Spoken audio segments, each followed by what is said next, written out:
Now let's take a look at some key physical features we find in Southeast Asia. First off, we have archipelagos, Archipelago, archipelago. And essentially all those are is just a chain or group of islands that are close together. And so the Indonesia archipelago is one, and then we also have the Philippines archipelago. We also have two key important peninsulas. We begin with the Indochina Peninsula. Once again, a peninsula is surrounded on three sides by water.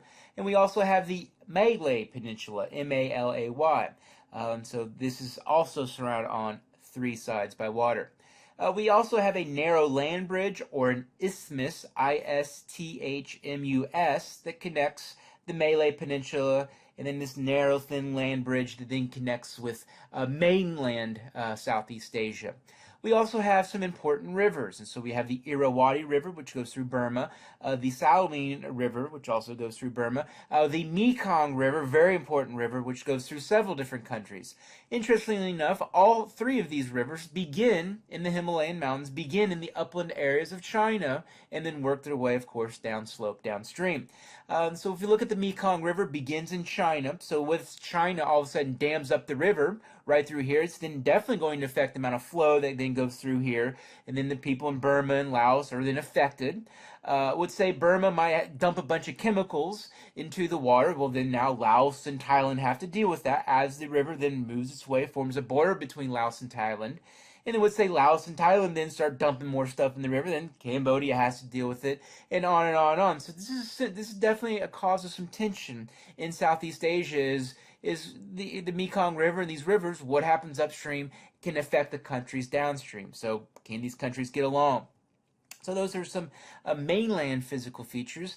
Now let's go ahead and look at some key water bodies. And so we of course have on one side of Southeast Asia the Indian Ocean, and on the other side the Pacific Ocean. We also have some cleverly named seas. We have the Philippine Sea, which is over here right next to the Philippines, and also the South China Sea, which is south of China. We're going to come back to the South China Sea, but it's very important. There's a reason why I'm emphasizing it here in this video.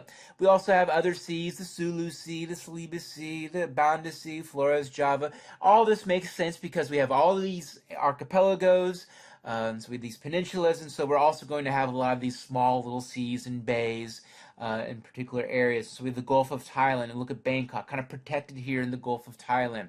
Also have the Andaman Sea, then the Gulf of Tonkin, which you might have read about in history class, especially U.S. history class. Of course, there are also several key important islands. And so the first one, Sumatra, island of Indonesia.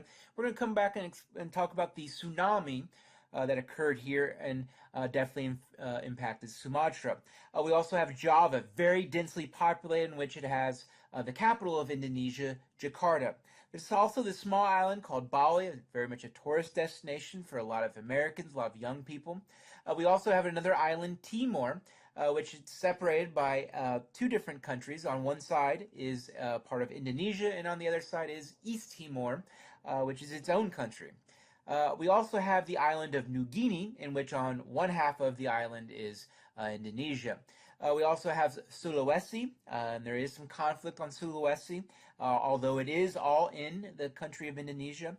We have a big old island here called Borneo, in which three different countries are found. We've got Indonesia for most of the two-thirds of the island. We also have Malaysia, and then we also have Brunei, which is actually kind of separated just a tad here. It's two parts here on the island of Borneo. We also have, of course, all these individual islands that are part of the Philippines archipelago. But very important, we have what we call the Spratly Islands. And so although they're very small, they're very minuscule, they are extremely important. And I can really show that and emphasize that when we look at the shipping lane map. And so the Spratly Islands, what goes right through them is some major shipping lanes. So a huge amount of the global economy comes through the Spratly Islands, which is a point of contention here, in which these different countries are now claiming these islands because they have power. They have control. They also have some resources there. But those shipping networks, they have to come through there. Then, of course, you got to pay the toll and all that good stuff. You have power, you have control. And so China is really trying to influence the area. And so they're actually building and creating islands in the South China Sea, a part of these Spratly Islands. We also have another very important strait, another very important shipping lane, and that's the Strait of Malacca. So much. Look at this kind of how everything comes right through here, whether it's going this way or that way. And when we think about anything going through Asia, going to Europe, going through, from Europe to Asia, to China, to Japan, it has to come through, for the most part, through the Strait of Malacca. So a lot of your goods from Activity 1 come through this particular strait.